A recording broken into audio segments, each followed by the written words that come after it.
Hey everybody, what is going on? Hexlex here, got another Master Duel video for you, and since it's Monday, it is time for another one of our weekly viewer specials. If you are new to the channel, or new to the series in general, then welcome, first of all. Second of all, every week here on Monday, we like to showcase games from you all, the viewers. It gives us a chance to look at decks and strategies that I might not normally have time to get to, but more than that, it lets us come together, share our cool games, and cheer each other on, which is always a lot of fun. So if you are interested in getting in on this and you want to submit your games for the viewer special, head on down to the description below.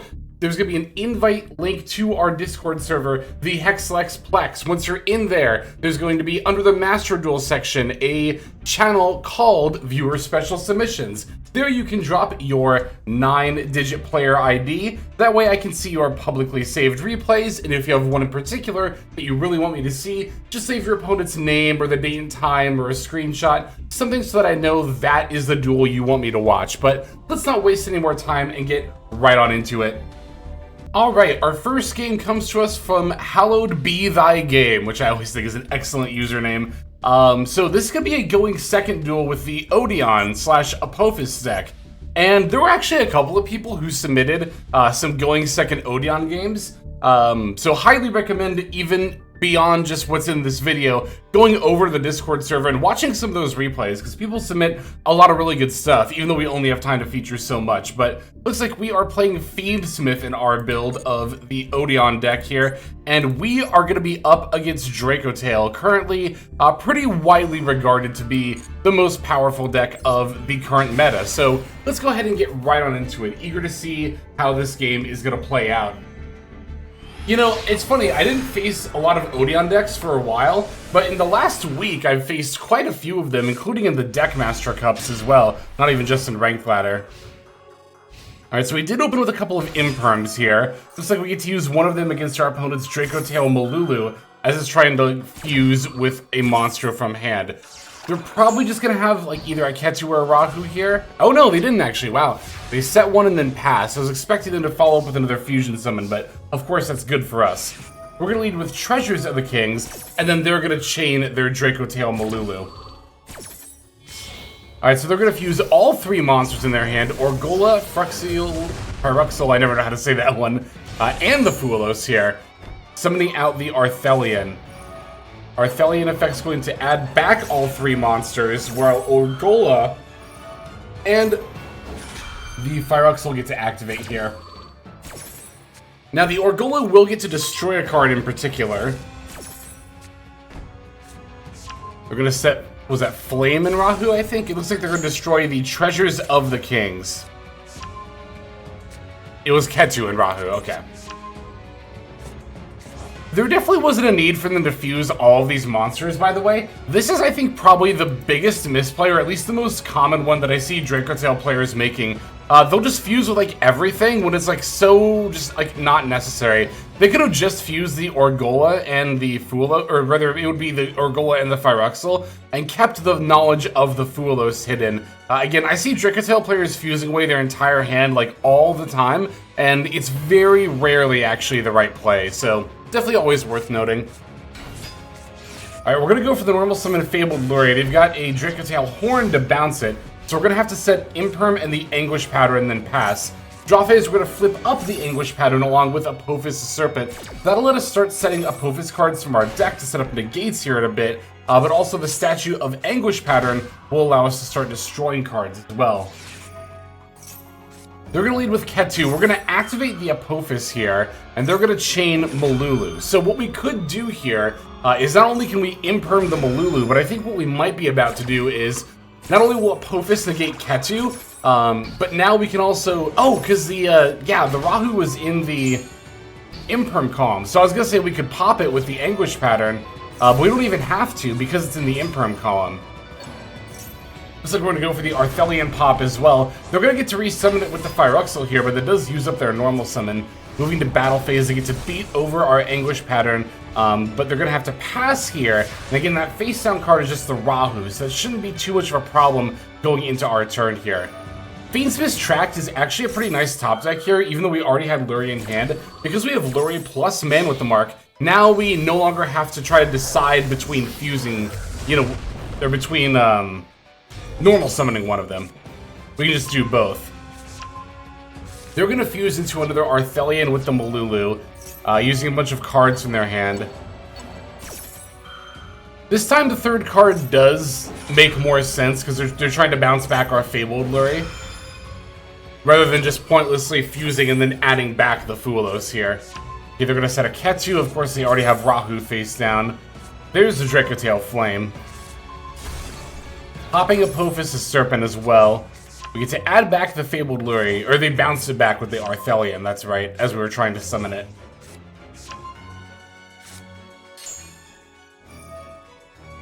Alright, we're going to use Fiendsmith's Tract in order to fuse the Engraver that's in our hand with the Lurry, allowing us to summon Fiendsmith's Lacrima. Now we can go the effect of Fiendsmith's Lacrima to revive the Engraver. Our opponent's going to use their last card we didn't know about in hand, which ended up being Effect Veiler. But now that that's gone, we know the two cards in their hand are Dracotail monsters, and they can't use the Flame. The other two face downs are normal spells. So we're actually in a pretty good spot here. We can revive the Engraver with its own effect and then link away into Requiem. Then go Requiem effect for the Lacrima, I would assume here. Oh no, the other Engraver. Oh, that way we can equip the Requiem. Right, because if we went Lacrima, dump Engraver, we already revived Engraver, so that wouldn't do anything.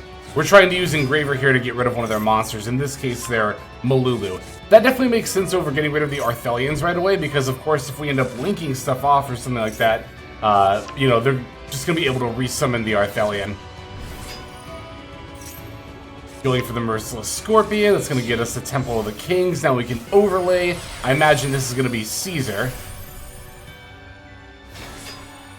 Activating Temple of the Kings.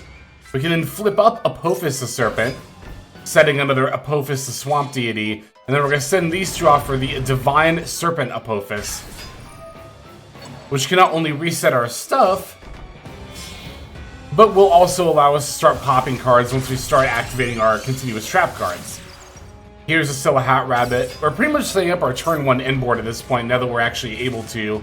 Or at least a lot of the stuff that would be on our turn 1 end board. But yeah, so there's the Apophis. We can pop not only a monster with the Divine Serpent, but also the face down Rahu with the Scylla Hat Rabbit. Before passing the turn. So yeah, they might still have the Ketu and an Arthelion in play, but as you can see, we have definitely managed to maintain control of the board. Looks like they're going to use Flame to negate Temple of the Kings for the remainder of this turn, but that actually doesn't matter here because Apophis the Serpent, that also says you can activate the trap card you set with its effect during the same turn. Yeah, so this Apophis the Swamp Deity here can still be activated this turn. They went for the normal summon Malulu, but of course they realized as soon as they did go to actually activate the effect, we can just negate with Apophis Swamp Deity, and with no other cards, that is going to wrap up the duel. That was an excellent game. Excellent example of a going second Odeon duel. But again, there were, I know Tester also submitted a very good going second Odeon game. So definitely check out some of those that are in the Discord channel, even if they weren't featured in the video. There's always good games being thrown in there. And I do watch the vast majority of them too, even if they don't get featured. Alright, there's that one here. Let's go into our next duel. Okay, next game comes to us from Chris IT, who has also a game against Dracotail here. I think all of our games this week are probably going to end up being against Dracotail, but looks like we are going to be on Snake Eye.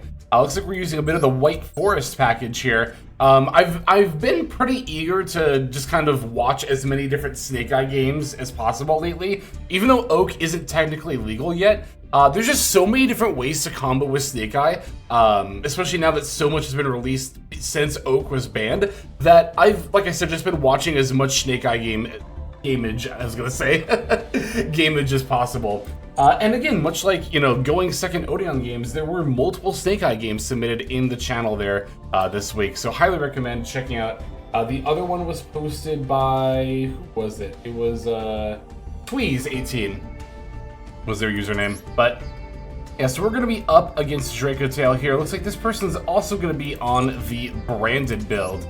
We're going first this time, maybe? There we go.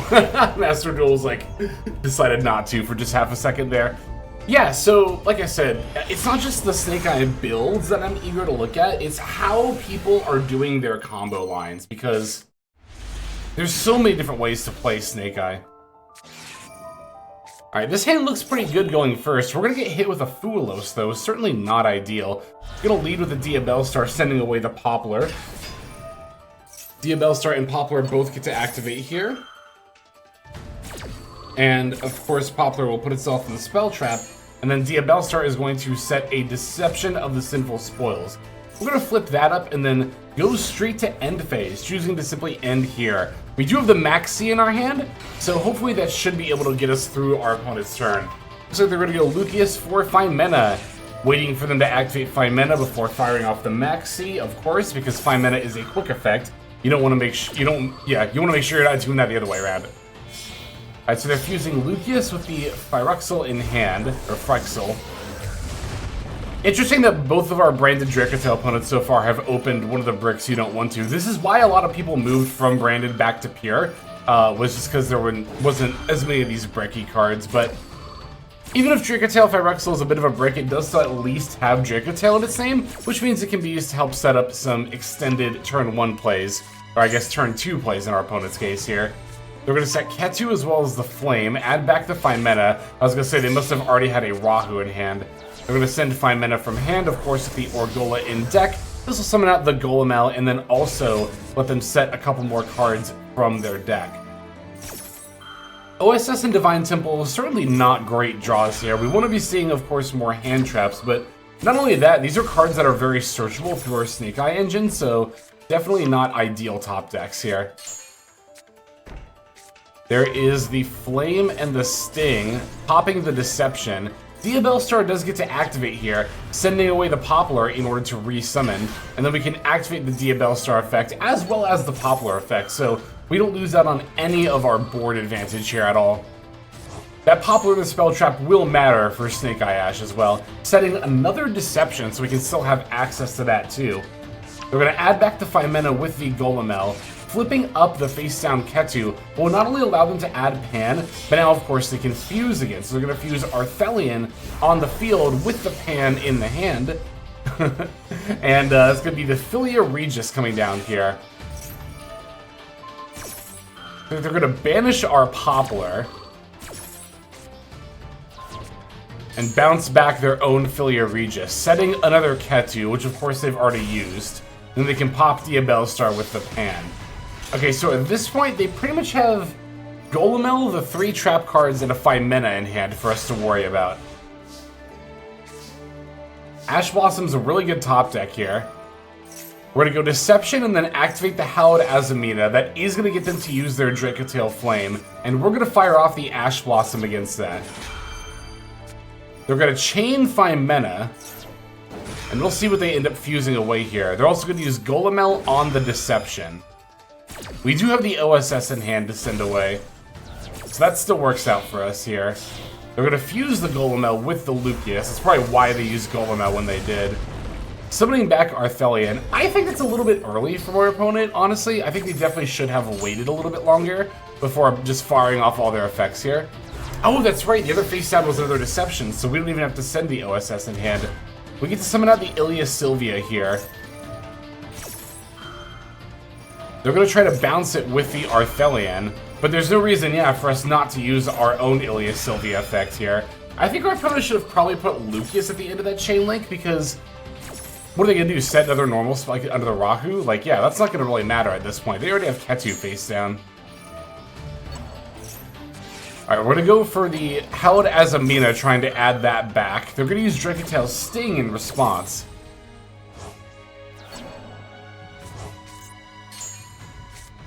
Okay, I think they still have Horn face down, right? Yeah.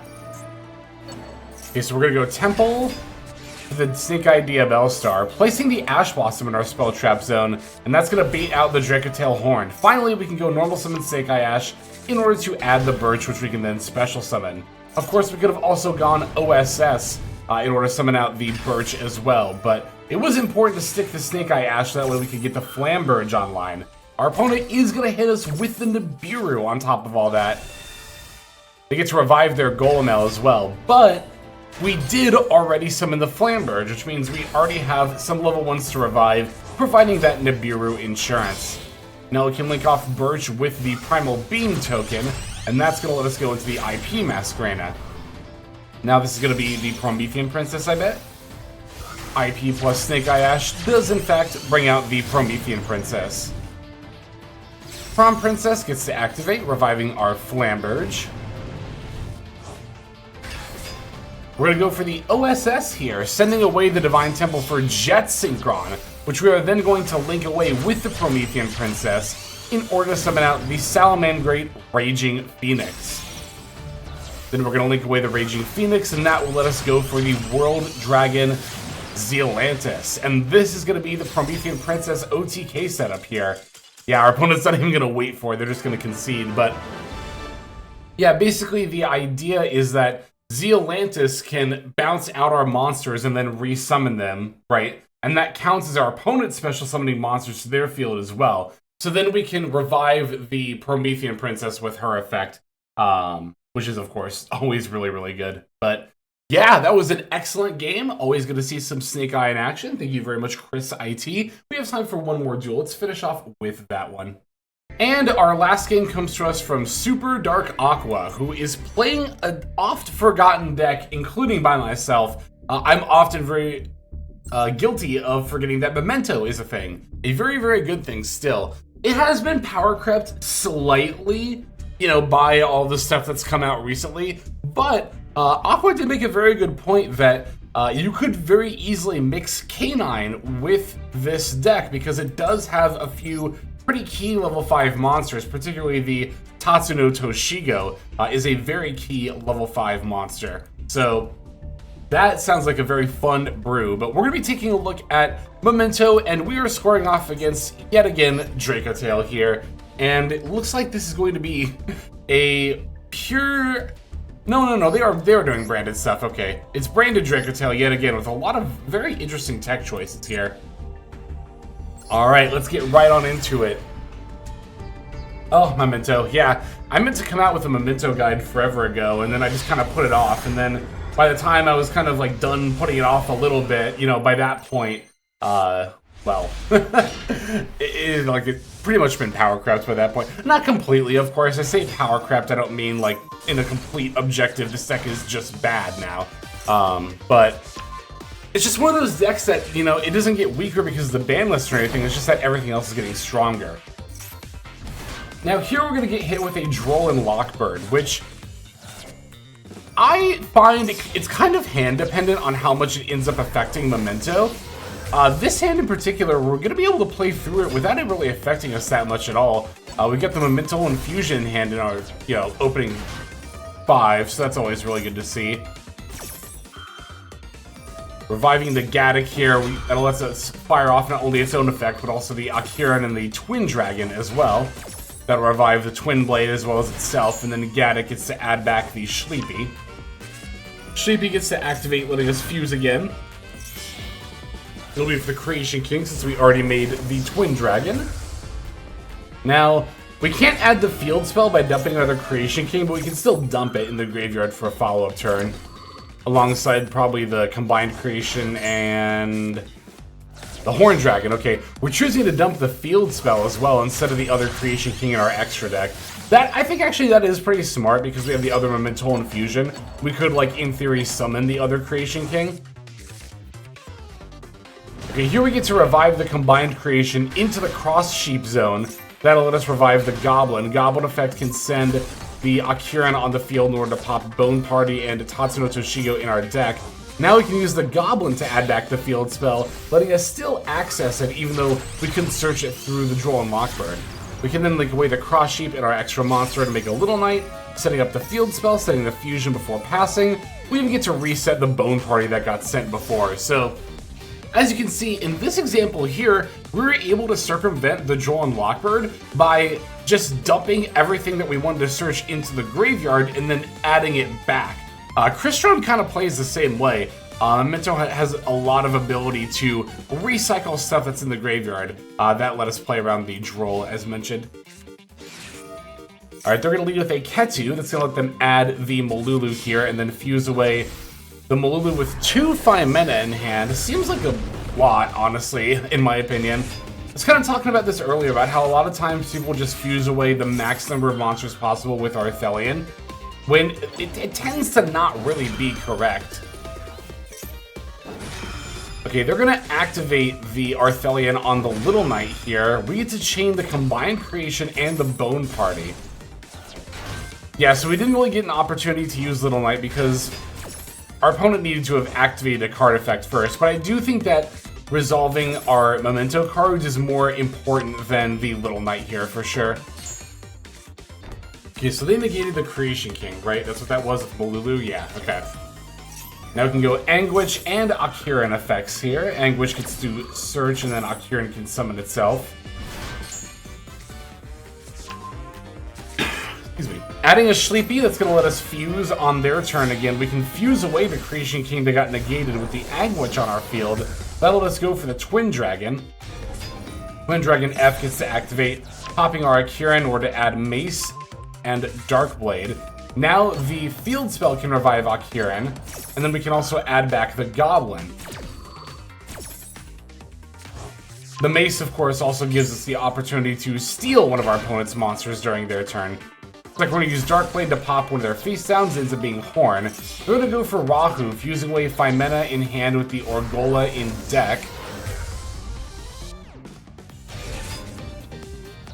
Alright, there's Orgola activating to try to destroy a spell or trap card, of course, and also set something.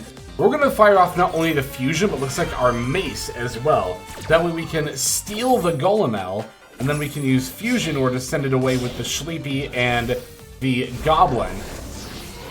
And that'll let us summon a Guardian Chimera. Orgola's gonna set Flame, then pop the field spell. Guardian Chimera gets to activate here. Looks like we're gonna find a Droll and Lockbird and pop both their face down trap cards. Now Orgola can add back Fimena, but all they really have at this point is the ability to fuse with Fimena, assuming that last card in their hand is a monster. And that's not going to be enough for them to win this duel. Looks like our opponent realized that as soon as I did here, because that is the exact moment where they conceded.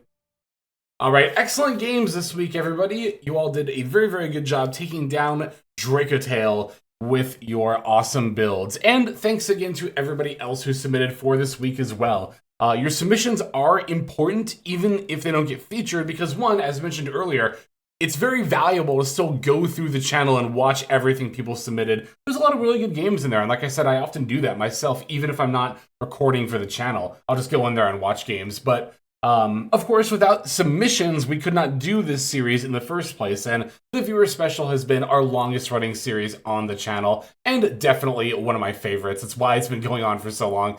So thank you for continuing to submit and giving us those opportunities to share excellent gameplay. But that is going to do it for now. This is Hexlex. I'm about to sign out. Before I do, let's move to our outro to thank our YouTube members and Patreon subscribers.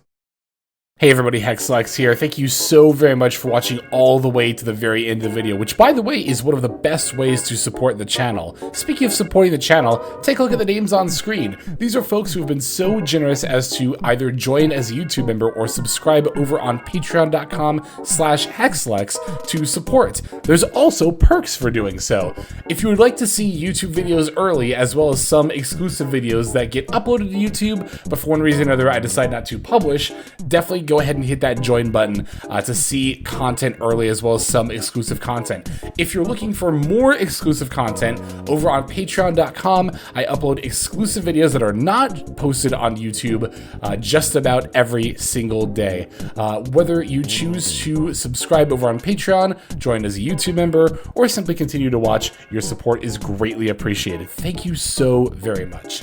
But for now, this is Hexlex. I am signing out, and I hope that you have a fantastic day.